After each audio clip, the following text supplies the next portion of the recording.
We're going to talk today about communicating about disability in the workplace, and that's the main thrust of the conversation today. And so you're probably wondering, who am I, and how did I get up here, and why am I the expert in this area? I'm a psychologist and executive and career coach in New York City. That's where my area of expertise comes in terms of the workplace, and that's sort of what I do in my practice, is deal with executives and high potential managers around issues of workplace, just issues of work, transition, job search, all kinds of things like that, and the psychology behind that. And then I also deal with issues of disability and how to deal with it in the workplace. It's very much a part of my work every day. Today we're going to talk about the Americans with Disabilities Act, or ADA as it's often known. We're also going to talk about disclosure. How do you disclose your bleeding disorder in the workplace, and how do you have this conversation? How do you plan for this conversation? Because it should be a planned conversation, which is what we'll talk about. How do you get reasonable accommodations? What is a reasonable accommodation? What is not a reasonable accommodation? And we'll talk about the Family Medical Leave Act. We'll talk about quality of life issues. And we'll talk about dealing with discrimination in the workplace, and also then finding how do you find an inclusive work environment? How do you find one that you know will be easier for you to kind of get the accommodations that you need? The goals for today are, by the end of the presentation, you should be able to describe the basics of the Americans with Disabilities Act and the Family Medical Leave Act. You should be able to prepare for disclosing a bleeding disorder in the workplace. You should understand what a reasonable accommodation is and be able to cite some examples. You should kind of know what quality of life issues are related to work, which you already do. And then also to identify ways to find inclusive work environments and how to cope with discrimination if you experience it in the workplace. First question. You are covered by the ADA if you are a family member or a caregiver of someone with a disability. True or false?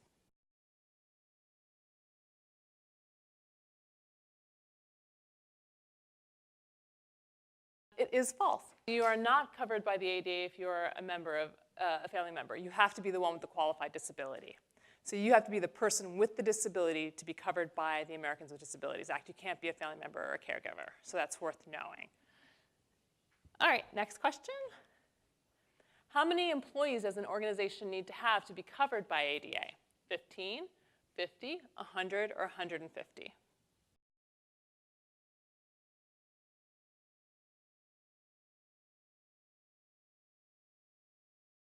So it is 15. It is 15 employees that need to be, the organization needs to have 15 employees in order to be covered by the ADA. If it has less than that, it's not held to the ADA standards. So it's important to know that piece of it. If you are qualified under the ADA, an organization must provide you with any accommodation you need to perform your job. True or false?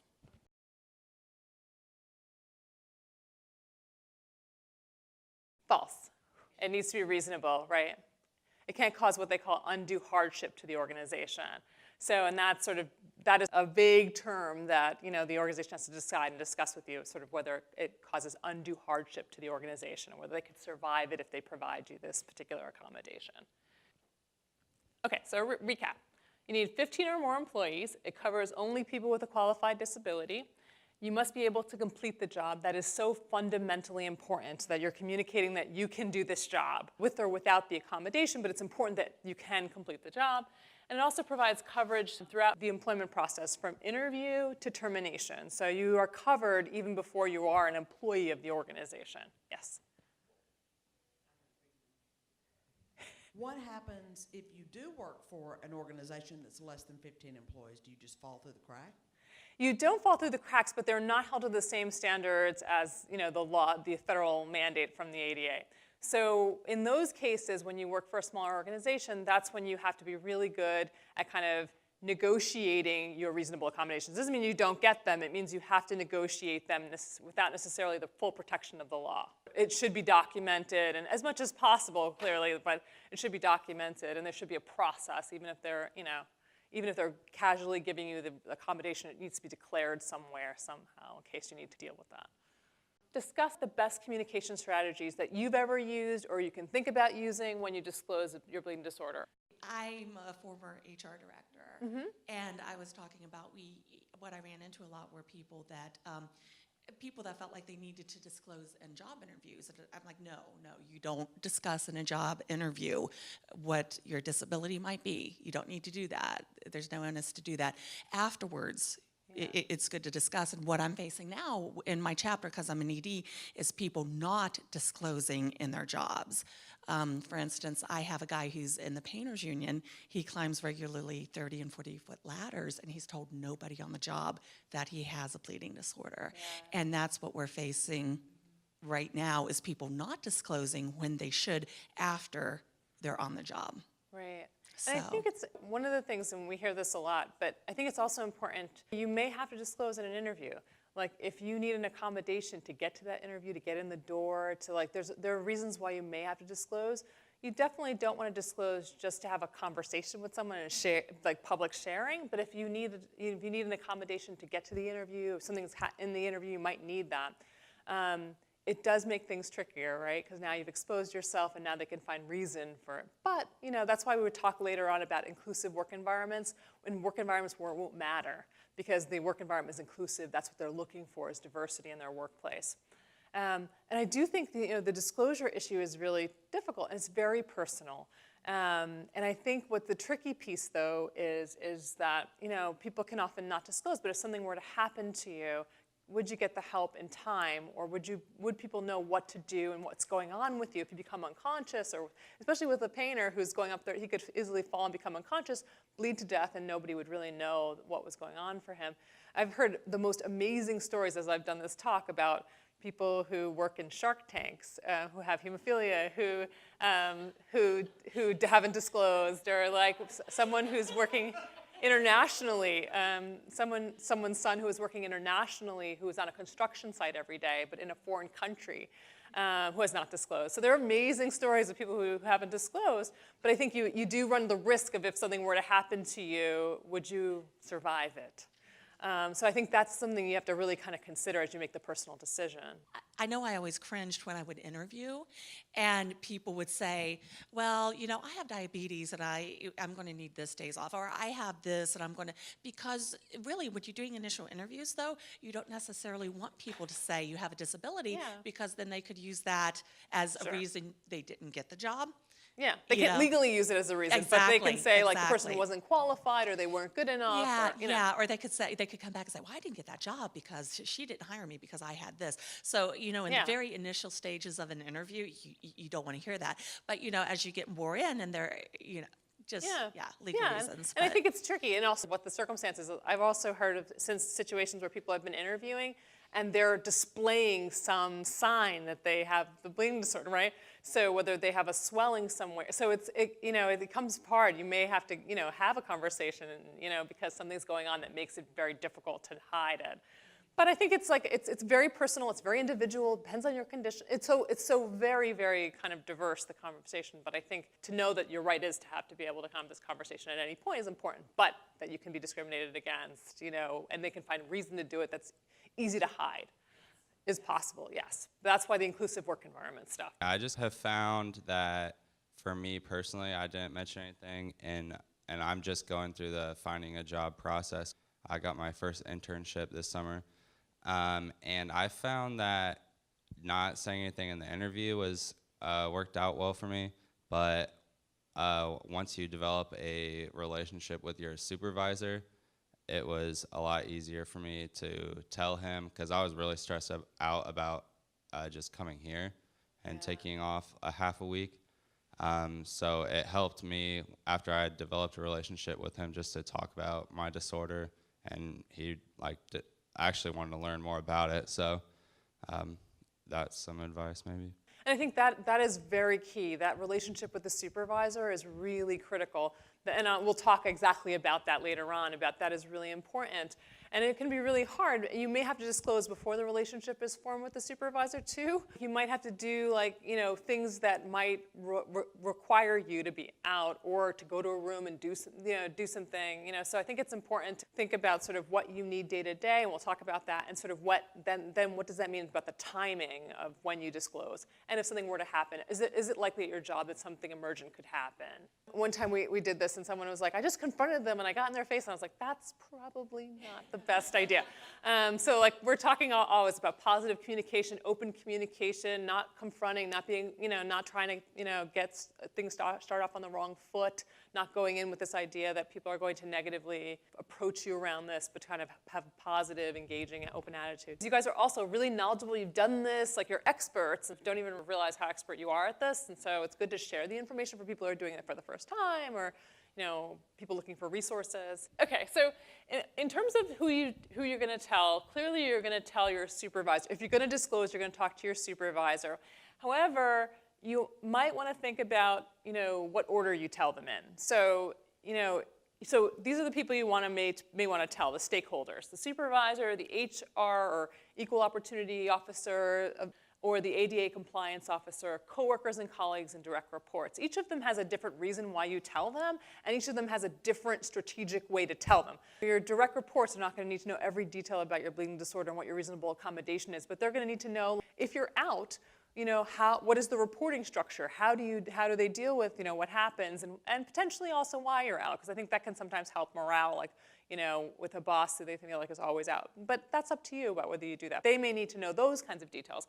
Coworkers, it may be resentment, it may be feeling like you're getting special treatment, things like that. The HR and EEOC ADA compliance officer, these are the typical first people that you're talking to because they are legally mandated to protect you. Your supervisor isn't, and I think oftentimes people think, oh, my supervisor clearly is going to have to abide by ADA. And yes, they do have to abide by it, but they often are not educated about it. They don't know HR protocols.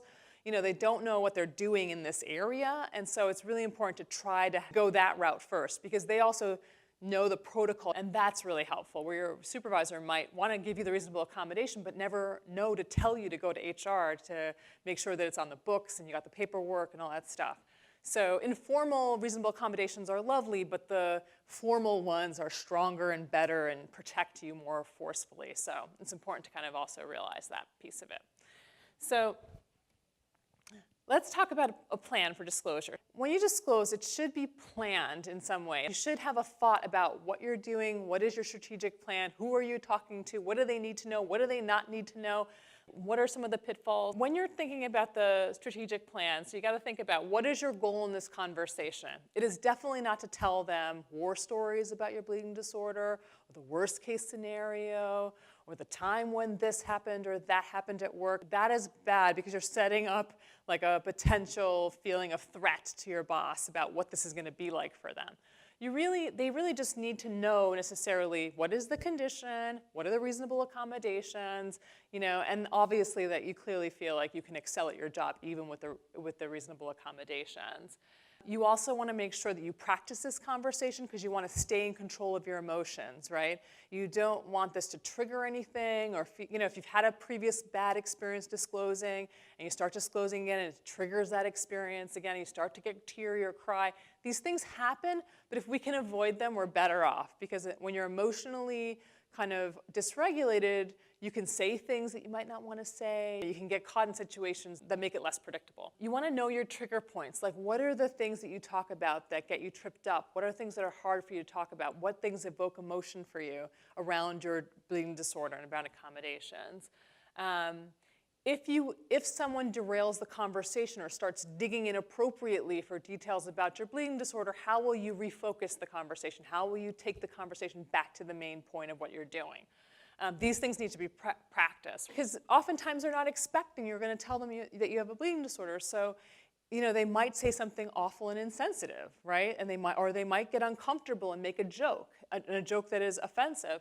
So how are you going to handle these things? What is your plan for it? Practice these things with people so that in case that comes out, you find a way to handle it that does not make it explosive or does not make it difficult to move forward. So when you practice this, you're going to have to be able to think about highlighting your ability to perform the task of the job. That's paramount and so important. Then you're going to describe your bleeding disorder without giving any extra information or using medical jargon, because that scares people. They don't know what it is. If you want to make sure you have a planned way to explain it in a way that isn't scary or uses terminology people don't understand.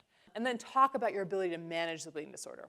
I've known about this for a long time. It's been under control. It's been well managed. I've had other jobs where you want to make sure that you still have a sense of confidence that I got this. I know how to manage this. I'm not out of control. I'm not irresponsible about how I deal with my bleeding disorder. So, more discussion of how we plan the pathway. So, you're going to clearly think about beginning the disclosure, bringing up the bleeding disorder, discussing whatever accommodations you need, and closing the conversation. Because sometimes it can be so awkward, that's the hardest part of it, is like ending the conversation. Also, it's important that you have a meeting. It's not like you just say it in the hallway or you just catch them. Can I talk to you for 2 seconds? That's not a 2-second conversation. That's a sit down, set up one-to-one meeting with your supervisor or with whoever you're disclosing to. And you want to be able to be ready to discuss the accommodation. You don't want your boss to have to figure out what accommodations you're going to need, or you don't want it to be an open dialogue about that. You want to know what accommodations you're going to need. And so I think you can, if you don't know and you've never done it before, you can talk to your healthcare provider, your HTC. You can talk, if you have a social worker, your parents. Like, these are people you want to kind of brainstorm this with to figure out, what am I going to ask for? What is it that I may need, or what is it that I do need? But you don't want your boss to kind of help you figure out what your reasonable accommodation. That's not their real place. They can tell you that they can or can't do it, but they can't tell you that this is what you will need. And then after that, you want to think about, how do you tell your coworkers and direct reports, and have a conversation with your supervisor about how you do that.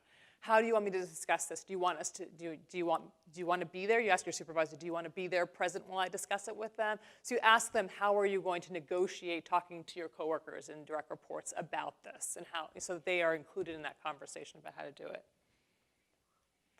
All right, so here's the role play. Your coworker has been making little jokes and comments about how it must be nice to be your supervisor's favorite, to be able to take off from work for doctor's appointments and get to work from home when you're too tired for the commute. Ask your coworker to meet with you in a conference room and have a conversation in which you disclose your bleeding disorder with your coworker.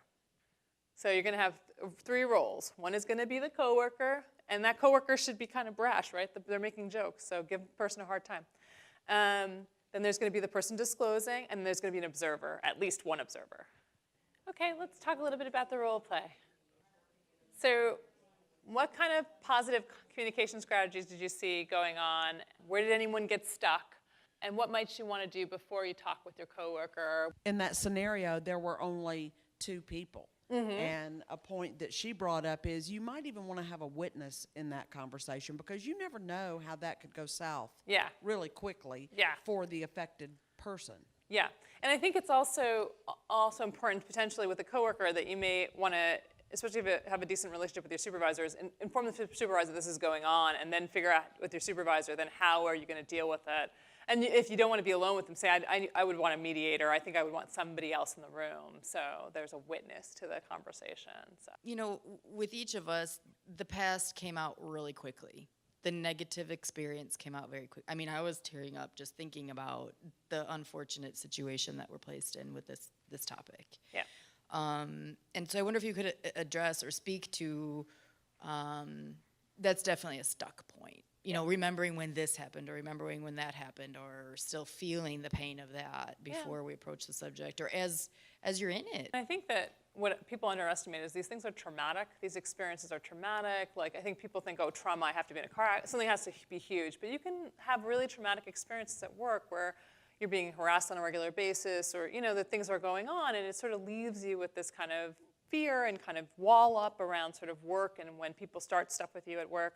That's why we're doing the role play. One of the ways in which to kind of to prevent sort of the rise and like the reactivity, so the emotion that comes to the surface and then feeling defensive and reactive, is to tell the story over and over again till it loses sort of its emotional flair, to kind of practice the conversation, to have the worst thing said to you and then talk about what it is like to hear it, so that you can then figure out, well, what do I need to do in that moment to respond to that moment?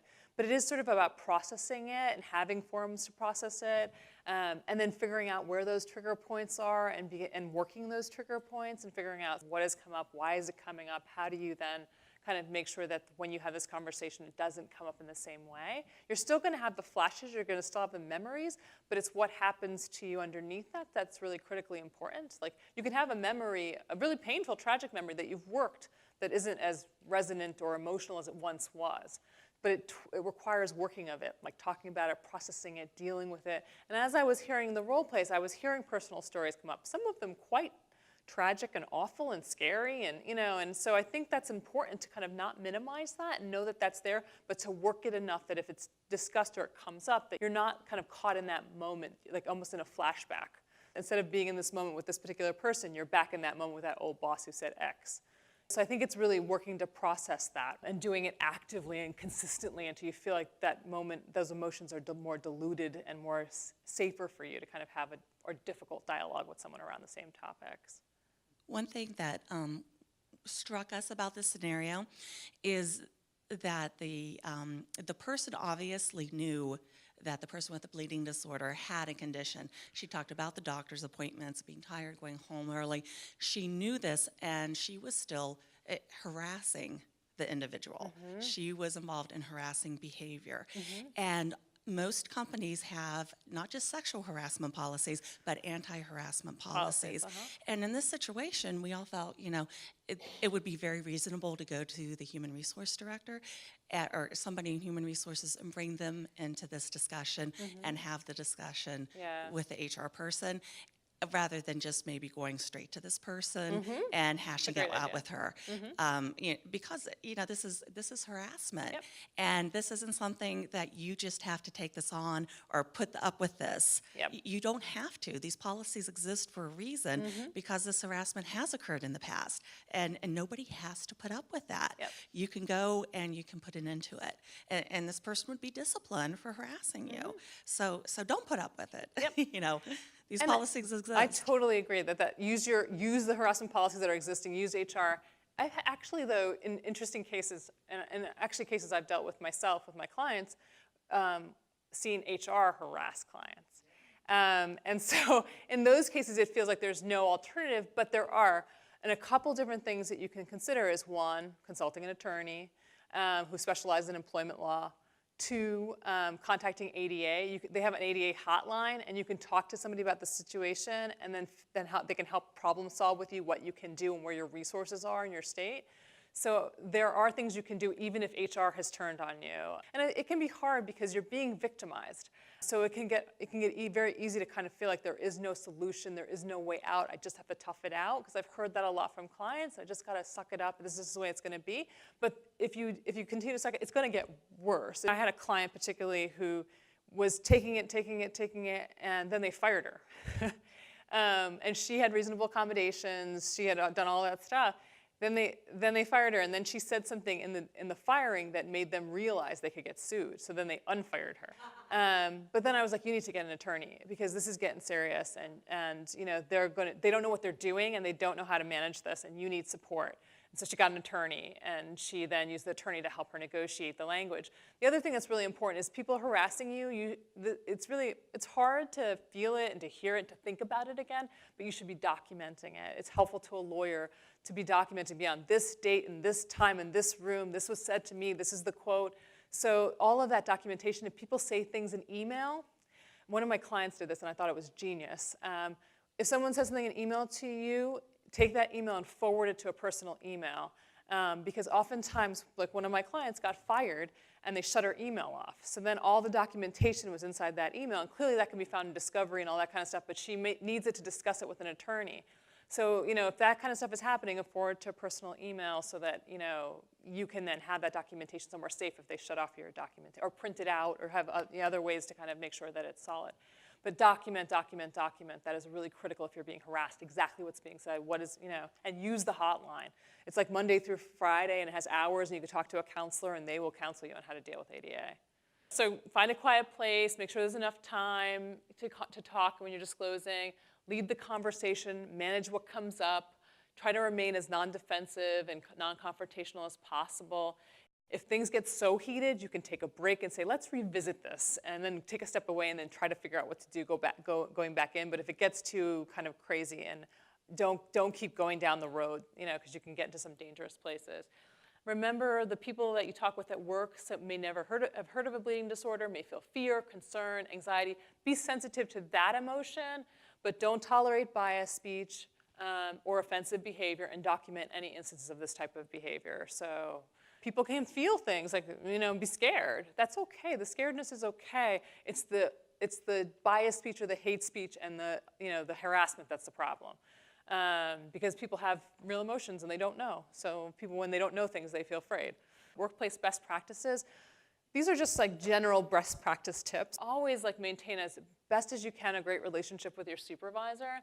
I love this quote. People don't leave jobs because of the job. They leave jobs because of poor management. So it's really important. If you're a manager, be a good manager.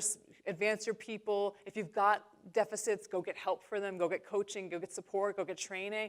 And develop that great relationship with that supervisor. It can be key to your success in the workplace. Make sure you're a valued employee who can't be replaced. Be irreplaceable. Be an expert at your job. Be great at managing and creating work relationships. Don't be that person who clocks in and clocks out. Build good, relationships and solid. They can be really protective in an organization.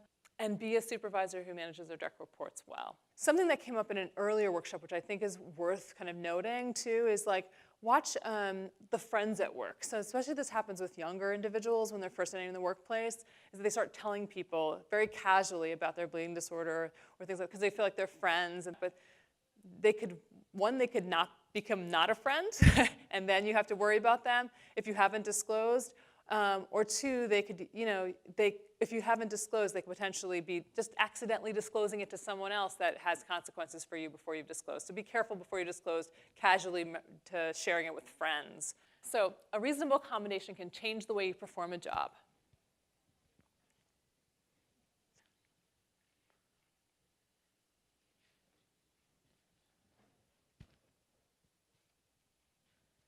Yes. The reasonable accommodation can change the way you perform the job. It can actually change the actual way you do it. So a job that is performed standing may be performed sitting, or there may be an alteration to the way that you do things because of how you need. So it may change the way you perform the job, but you still can perform the job. So it just may change the way that you actually do it.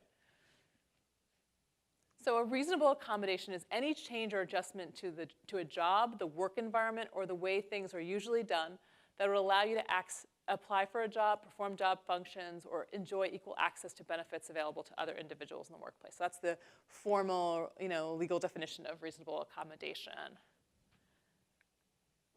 So when you're thinking about what reasonable accommodations, you have to consider a few things. So what limitations do you have due to the bleeding disorder? How do these limitations affect how you do your job? What specific job-related tasks are a particular problem?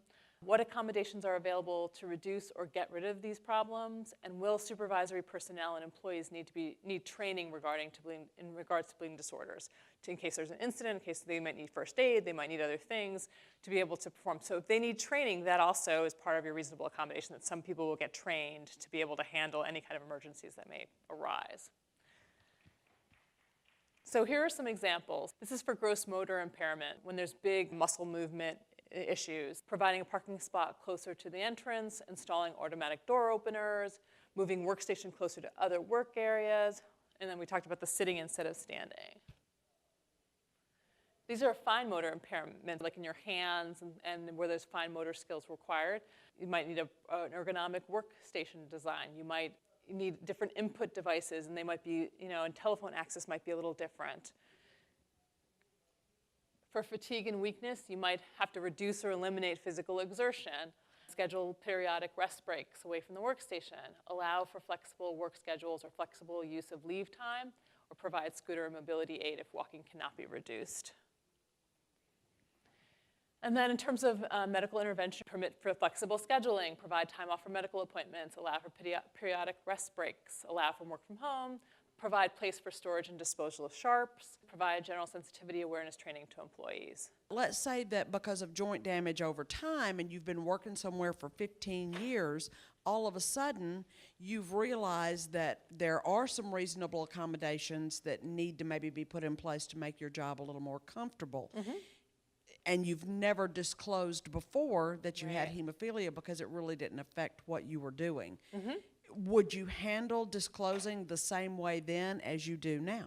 Yep. You would disclose in a very similar way, but I think it's a really good point that your needs will change over time. The disclosure will be different, the reasonable accommodation will be different over time, and that time does, you might get if you're with a company for a long period of time, the reasonable accommodation at one point may not be the reasonable accommodation 5 years from now, so it will have to adjust with what you need, and if your job changes, what you need at that new job. I did this talk in Chicago, and someone was talking about their reasonable accommodations, and they were fairly extensive, and the organization has been really great at providing them, and he's had a lot of longevity at the company. He's really talented, clearly, at what he does, because he was talking about what he was doing, and it's really important to kind of also realize that the company will invest too, and if they feel like you're an asset, and they also are an inclusive environment, and they believe in supporting that too. That's really critical. It's their mission. So we're going to talk about FMLA, so another quiz. You can take FMLA to care for a child with a bleeding disorder.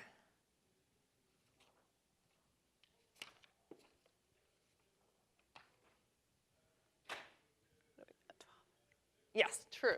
You can take FMLA to take care of a child with bleeding disorder. We must wait until you have worked at an organization for 6 months before you use FMLA, or the Family Medical Leave Act.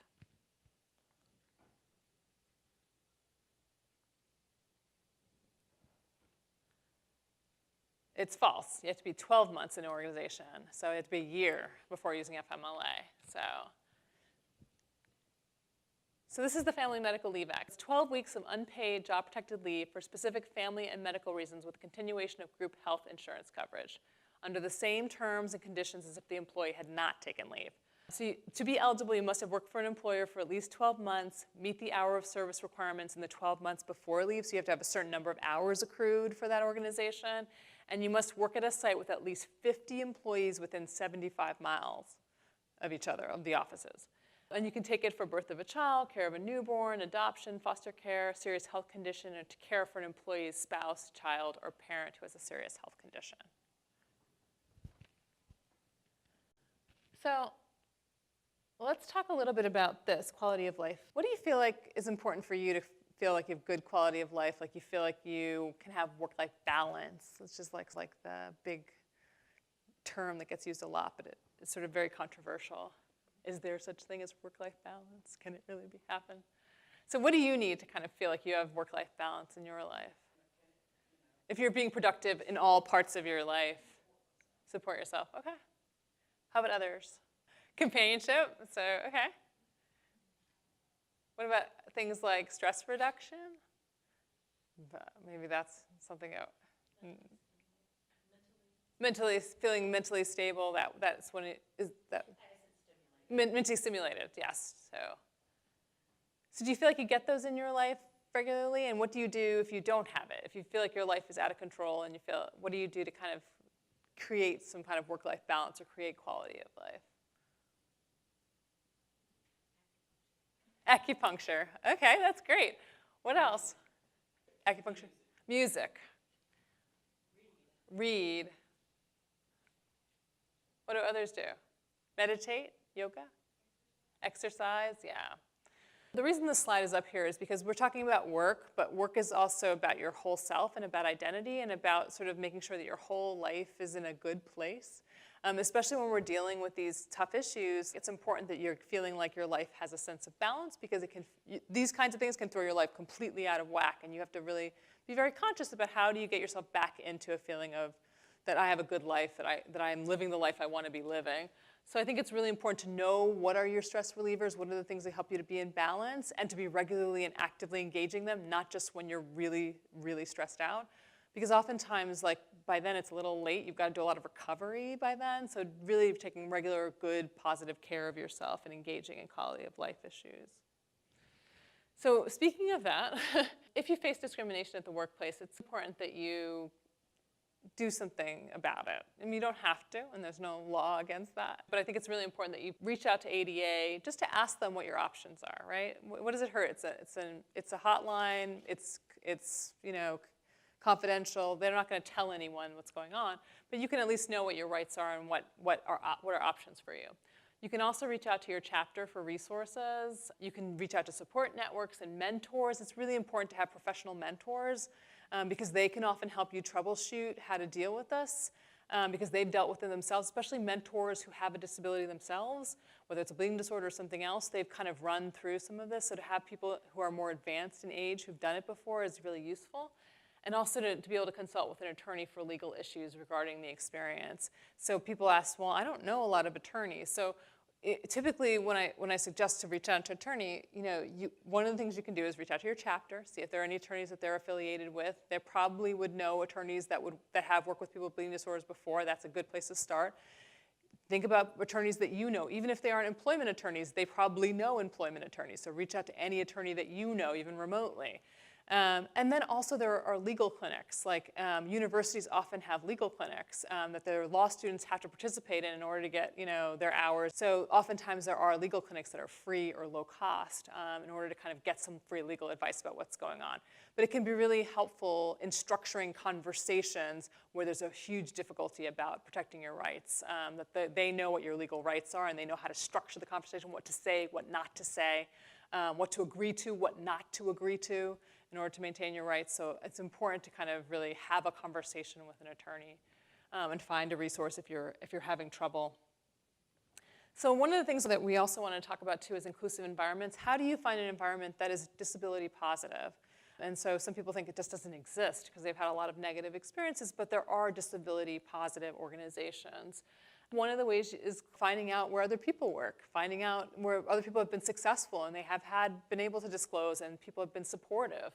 You can find out by reaching out to other people in your field, who have a disability and kind of are open and out about it. There's also an organization called Lime, Lime like the fruit, Lime Connect. And they are an organization that specifically is about identifying disability-positive organizations that actually have resource groups and have, pooled money for reasonable accommodations and all these amazing things that make it very easy to have a disability in a workforce, and they want a diverse workforce. So Lime Connect is a great place to connect to. So other ways you can find out is by people's mission statements, that they participate in diversity and inclusion-related efforts, that they mention it in their postings, that they have an open door policy for raising concerns, that you see inclusion training is provided for employees, that the EEOC statement is included in their job ads. Also that they have public and well-publicized grievance procedures for employee dealing with discrimination. They have centralized funding models for covering the cost of reasonable accommodations, that they have established disability-focused employment resource groups, that they have job postings that appear on job boards focused on the needs of people with disabilities. So those are all ways in which you can identify them. I think it's really important to kind of consider organizations that have disability-positive mentalities. It makes it so much easier. But sometimes it's not possible because you're in a small town or you're in a location where it doesn't allow for that. And then you can't, you don't have as access to as many organizations. But I think it's important to be as informed as you possibly can about the organizations out there. So a potential sign of an inclusive work environment is language in the mission statement, strategic vision, the EEO statement and the job description, disability resource groups, and clear grievance procedures. Which one?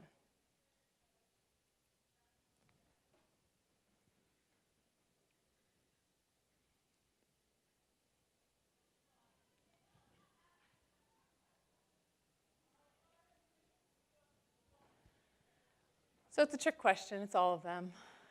All of those were examples of inclusive work environments, how to find out. So in closing, know your ADA and FMLA rights, understand your benefits, really understand what your short-term leave is, what your disability leave is. You really have to understand your benefits really, really well. Most people don't know them until they have to know them, and then it's really hard to figure them out when you're stressed out about trying to figure out whether you have the right or not. Practice your disclosure conversations. Teach your children to practice disclosure conversations. A lot of times we talk about this, and parents are still doing disclosure conversations for kids in high school and in college. They've got to be able to be scaffolded so that they know how to have the conversation on their own, because eventually at work they're going to have to. So prepare them and have them practice themselves. Get support from your healthcare providers about reasonable accommodations that you need, and look for inclusive environments from the start if you can. Questions? Last questions, thoughts, things I left out, things you felt like didn't get covered? Yes? Do 3 separate jobs in the case where my hours have been severely cut. As a result of your disclosure? Yes. Were you full-time or were you part-time? Were you full-time or non-part-time? You know, like, you know those weird, like they're full-time, but they're not quite full-time? Kind of in between. Okay. So At my all first 3 suggestion jobs. would be to get a full-time job, right? It makes your rights a lot clearer when you have a full-time employment position. So that would be one, and don't work these hourly jobs. One of the jobs were a full-time, and she cut me down to part-time. She cut you down to part-time after you disclosed to her? Not after I disclosed. She was already aware of the bleeding disorder, but it was after a bleeding event After a bleeding event. where I had to have 2 weeks off because I And it was a had a full-time possible position, it was a hip bleed. 40-hour-a-week position? Yes. And it wasn't a reasonable accommodation move? She didn't like give you less hours to give you reasonable accommodations? No. It was She permanent? wouldn't allow me to come back after my doctor even approved me to come back because I had a walker for a while because it was a This is the possible case hip in which bleed. I would tell you to call the ADA hotline or to like get your rights taken care of, because that's a case where that's problematic and that's a violation. It Yeah. sounds like a violation. Okay. Like I would use the hotline. I could start getting really good at using the hotline. Okay. Yes. But yeah, you gotta fight for your rights a bit. Do you know how far back one could go to rectify a wrong? That's an attorney question probably about sort of what is the statute of limitations on a situation like that. You probably would need to consult an attorney, or you can actually probably consult the hotline. I bet that's the ADA hotline. You just look up their hotline. They have a hotline when they have counselors, and they'll do it confidentially and for free. Thank you so much. You've been a great audience.